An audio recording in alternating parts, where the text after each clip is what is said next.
Hello guys, स्वागत है आपका और एक न्यू वीडियो में जिसमें हम लोग सीखने वाले हैं केमिकल रिएक्शन एंड इक्वेशन।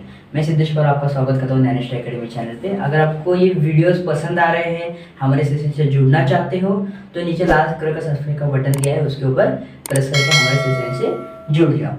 तो अभी हम लोग का साइंस 1 का थर्ड लेसन है, इसका नाम है chemical reactions and equations. Okay, तो केमिकल रिएक्शन क्या होता है? Reaction means what? एक दूसरे से रिएक्ट करना। जब दो एलिमेंट्स एक दूसरे से रिएक्ट करते हैं तो उनका बॉन्ड ब्रेक होगा या फिर उनके अंदर बॉन्ड बनेगा। लिसन, उनका बॉन्ड जो है वो ब्रेक होने वाला है या फिर बॉन्ड बनने वाला है। इसी को हम लोग क्या बोलेंगे? Chemical reactions.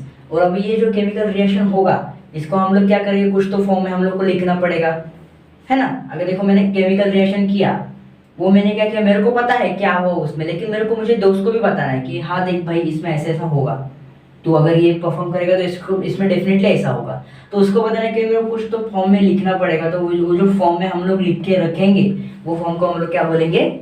इक्वेशंस। क्या बोलेंगे? इक्वेशंस। ओके, तो फर्स्ट पार्ट केमिकल रिएक्शन।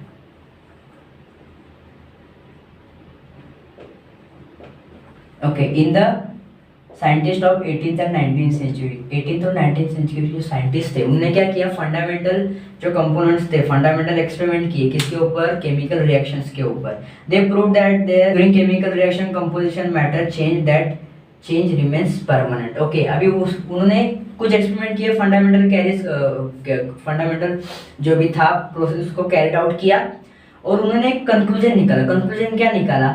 जब भी कोई केमिकल रिएक्शन होता है, ध्यान में दो कंक्लूजन, जब भी कोई केमिकल रिएक्शन होता है उसके बाद दो एलिमेंट्स में केमिकल रिएक्शन हुआ, उसका बॉन्ड बना या फिर बॉन्ड ब्रेक हुआ, जो भी हुआ वो क्या हुआ? परमानेंट हुआ। उसके बाद वो उसको हम लोग रिवर्ट नहीं कर सकते, उसको हम लोग रिवर्ट या फिर अंडू नहीं कर सकते, वो परमानेंट हो गया। परमानेंटली वैसे हुआ। अगर किसी केमिकल का बॉन्ड टूटता है, केमिकल का बॉन्ड ब्रेक होता है तो परमानेंटली ब्रेक ही रहेगा। अगर कोई केमिकल का बॉन्ड जुड़ जाता है, एक्स्ट्रा बॉन्ड बन जाता है, तो वो ऑब्वियसली बॉन्ड बना ही रहेगा, वो ब्रेक नहीं होगा। ये कंक्लूजन किसने निकाला? 1918 और 19 के साइंटिस्ट ने फंडामेंटल एक्सपेरिमेंट्स किए केमिकल रिएक्शन पर और ये कंक्लूजन निकाला। तो सेकंड पॉइंट उन्होंने क्या बोला कि ये तो फर्स्ट पॉइंट था। सेकंड पॉइंट बोला केमिकल रिएक्शन में फिजिकल चेंज भी होता है। Physical change like temperature change होना या फिर प्रेशर चेंज होना, ये सब चेंजेस भी केमिकल रिएक्शन में हो जाते हैं। एंड इससे क्या होता है कि मैटर का फॉर्म भी चेंज हो जाता है। जो मैटर हम लोग केमिकल रिएक्शन में यूज करते हैं उसका फॉर्म भी चेंज हो जाता है। क्या हो जाता है? चेंज हो जाता है। देन थर्ड पार्ट मैंने फर्स्ट से बता रहा हूँ कि केमिकल प्रोसेस में केमिकल रिएक्शन क्या होता है? ये प्रोसेस है जिसमें कुछ एलिमेंट्स रिएक्शन के अंदर जाते हैं, बॉन्ड बनाते भी हैं और बॉन्ड को ब्रेक भी करते हैं। बॉन्ड बनाते भी हैं और बॉन्ड को ब्रेक भी करते हैं। और बॉन्ड बना के वो क्या हो जाते हैं? न्यू सब्सटेंस में ट्रांसफर हो जाते हैं। न्यू सब्सटेंस में ट्रांसफर हो जाते हैं और बॉन्ड बना के ट्रांसफर हो जाएंगे या फिर बॉन्ड ब्रेक करके। वो किसके ऊपर डिसाइड करता है? केमिकल रिएक्शन क्या हो रहा है उसके ऊपर डिपेंड करता है। Okay, then are called. Okay, अभी इसमें क्या होता है कि केमिकल रिएक्शन होगा तो कुछ तो केमिकल्स होंगे। लाइक देखो हमारे सामने एग्जांपल है CuSO4 + Zn is converted to ZnSO4 + Cu। Okay, अभी इसमें क्या हुआ? Zn और Cu को रिप्लेस कर दिया। लाइक Zn ने SO4 से बॉन्ड बना दिया, जिंक ने सल्फर ऑक्साइड से बॉन्ड बना दिया और कॉपर को अलग डाला। कॉपर को क्या करा? अलग डाला। तो इसमें क्या हुआ? Zn ने बॉन्ड बनाया तो ये बॉन्ड क्या हुआ? परमानेंट हुआ और न्यू सब्सटेंस फॉर्म हुआ, जो कि हमारा थर्ड पॉइंट है। परमानेंट बॉन्ड परमानेंट होता है और न्यू सब्सटेंस फॉर्म करता है और एक दूसरे को रिप्लेस करके क्या करते हैं ये लोग? न्यू सब्सटेंस फॉर्म करते हैं। न्यू सब्सटेंस फॉर्म करते हैं। देन उसके बाद क्या आता है? Chemical equation. नेक्स्ट पार्ट क्या आता है? देखो केमिकल इक्वेशन। ओके, अभी देखो केमिकल इक्वेशन में क्या होता है? A simple part two represent a chemical reaction is called word equation. Simple part two represent a chemical reaction is called a word equation. Okay, chemical reaction को simple part में या फिर हमारे दोस्त को दिखाना है, जैसे मैंने स्टार्टिंग में बोला मुझे मेरे दोस्त को दिखाना है, तो वो सिंपल पार्ट जो हम लोग रिप्रेजेंट करेंगे उसको क्या बोलते हैं? Word equation. और वर्ड इक्वेशन कैसे होता है, word equation is can be written in further, word equation किस में रिटर्न करते हैं हम लोग, ये फॉर्म में, ये जो नॉर्मल फॉर्म है ये फॉर्म। यहाँ पे क्या है, Cu means copper, SO4 means sulphur oxide and Z means zinc. Okay, ये क्या होता है, वर्ड इक्वेशन होता है। क्या होता है हम लोग का, ये वर्ड इक्वेशन होता है। देन नेक्स्ट पार्ट देखो, writing chemical equation, writing chemical equation. अभी यहाँ पे ध्यान दो, हम लोग ऊपर का एक एग्जांपल ले लेते हैं, CuSO4 plus Zn is get converted into ZnSO4 plus Cu। Okay, अभी देखो ये जो एरो है ये, okay, arrow is a middle part. Okay, अभी मिडल पार्ट के जो राइट साइड में, लेफ्ट साइड में जो होता है, इसको हम लोग क्या बोलते हैं, रिएक्टेंट्स बोलते हैं। क्या बोलते हैं, रिएक्टेंट्स। ये ध्यान रखो थोड़ा, रिएक्टेंट्स, इसको क्या बोलते हैं हम लोग, रिएक्टेंट्स। और यहाँ पे जो होते हैं इनको हम क्या बोलते हैं, इनको हम लोग बोलते हैं प्रोडक्ट। क्या बोलते हैं, प्रोडक्ट। ये होते हैं रिएक्टेंट्स और ये होते हैं प्रोडक्ट। अभी केमिकल इक्वेशन लिखना है तो केमिकल इक्वेशन में कुछ तो डिफाइंड फॉर्म होना चाहिए, है ना, कुछ तो डिफाइंड फॉर्म होना चाहिए। अगर डिफाइंड फॉर्म नहीं रहेगा तो लोग क्या करेंगे, उल्टा सीधा लिख देंगे और किसी को भी कुछ समझ में नहीं आने वाला। सो डिफाइंड फॉर्म क्या है केमिकल इक्वेशन का, कि फर्स्ट पॉइंट आता है, reactants are always written in the left side of the arrow. Arrow के लेफ्ट साइड में रिएक्टेंट लिखना है ऑलवेज। कभी भी करो रिएक्शन, केमिकल इक्वेशन अगर आपको लिखना है तो रिएक्टेंट क्या करना है, एरो के लेफ्ट साइड में आपको रिएक्टेंट लिखना है और राइट साइड में क्या लिखना है आपको, प्रोडक्ट लिखना है। एरो के लेफ्ट साइड में आपको क्या लिखना है, रिएक्टेंट लिखना है और राइट साइड में आपको क्या लिखना है, प्रोडक्ट लिखना है। ओके, अगर इसमें सेकेंड पॉइंट क्या आता है, अगर रिएक्टेंट्स एक से ज्यादा है, रिएक्टेंट्स एक से ज्यादा है तो उन दोनों के बीच में हम लोग क्या डालेंगे, प्लस वाला सिंबल डालेंगे। उन दोनों के बीच में हम लोग क्या ऐड करेंगे, प्लस वाला सिंबल ऐड करेंगे। कौन सा सिंबल ऐड करेंगे, प्लस सिंबल ऐड करके, प्लस सिंबल क्या करेंगे, ऐड करेंगे। उसके बाद थर्ड पार्ट क्या आता है, to make a equation more informative. ये जो इक्वेशन है इसको मोर इंफॉर्मेटिव बनाएंगे, ज्यादा इंफॉर्मेटिव, ज्यादा सिंपल करेंगे। तो उसके लिए हम लोग क्या करेंगे, एलिमेंट्स के फॉर्म्स लिखेंगे। लाइक देखो CuSO4 gas like solid form में है तो इसके साथ सॉलिड लिख देंगे। ZnSO4 भी सॉलिड फॉर्म में तो इसके साथ भी सॉलिड फॉर्म में लिख देंगे। अगर कोई है लाइक H2O है, वाटर फॉर्म में H2O, तो इसके साथ ब्रैकेट में W लिख देंगे। अगर कार्बन डाइऑक्साइड है, देखो CO2, इसके साथ ब्रैकेट में G लिख देंगे। G मीन्स गैस, और गैस को हम लोग अपवर्ड एरो से भी डिनोट करते हैं। गैस को हम लोग अपवर्ड एरो से भी डिनोट करते हैं। ये हुआ थर्ड पार्ट। उसके बाद है फोर्थ पार्ट। फोर्थ पार्ट में क्या होता है, हम लोग कभी कभी क्या होता है, कुछ कुछ रिएक्शन में हम लोग हीट का यूज करते हैं। क्या करते हैं, हीट का यूज करते हैं। तब हीट का यूज करते हैं तो हम लोग को हीट को इंडिकेट करना है, तो हम लोग क्या करेंगे, हीट को इंडिकेट करने के लिए एरो के ऊपर ट्रायंगल बना देंगे। एरो के ऊपर ट्रायंगल बना देंगे। ओके ओके, एरो के ऊपर क्या कर देंगे, ट्रायंगल बना देंगे। तो ये कुछ स्टेप्स थे राइटिंग अ केमिकल इक्वेशन। देखो फर्स्ट स्टेप से देखते हम, स्टेप बाय स्टेप देखेंगे। पहला स्टेप क्या था, reactants are always written in left hand side of the arrow. Arrow indicates the direction of the reaction and the product is always written in the right side of the arrow. Then second part क्या आता है, if there are more than one reactants we have to add plus sign। एक से ज़्यादा reactants है उसके बीच में plus sign डालना है। ये हुआ सेकंड पॉइंट। थर्ड पॉइंट में क्या होता है, हम लोग को ये इक्वेशन है इसको मोर इन्फॉर्मेटिव बनाना है, इसके बारे में मोर इन्फॉर्मेशन देना है। तो हम लोग क्या करेंगे, एलिमेंट्स के स्टेट लिखेंगे। Like CuSO4 copper sulphate solid form में है, वाटर H2O क्या है वाटर फॉर्म में है, CO2 क्या है गैसियस फॉर्म में है, और गैस को हम लोग अपवर्ड एरो से भी डिनोट करते हैं। देन उसके बाद फोर्थ पार्ट क्या आता है कि अगर हम लोग कुछ कुछ रिएक्शन में हीट का यूज करते हैं, ओके, तो वो हीट को डिनोट करने के लिए हम लोग क्या करेंगे, ये ट्रायंगल एरो के ऊपर बना देंगे। सो दैट्स मीन्स हम लोग ने यहाँ पे क्या किया है, हीट का यूज किया है। तो बढ़ते हैं नेक्स्ट पॉइंट की तरफ। नेक्स्ट पार्ट क्या है, balancing a chemical equation. Balancing means what, अगर हम लोग कुछ इनपुट कर रहे हैं तो हम लोग को आउटपुट भी उतना चाहिए, ना ज़्यादा चाहिए ना कम चाहिए। केमिकल इक्वेशन में क्या, इनपुट अगर हम लोग ने ये किया तो उसका आउटपुट भी उतने एटम्स होना चाहिए। Like balancing a chemical equation का डेफिनेशन देखो, atoms present in the reactants when atoms present in the reactants are equal to the atoms present in the products. Okay, atom present in the product then this equation is known as balance equation.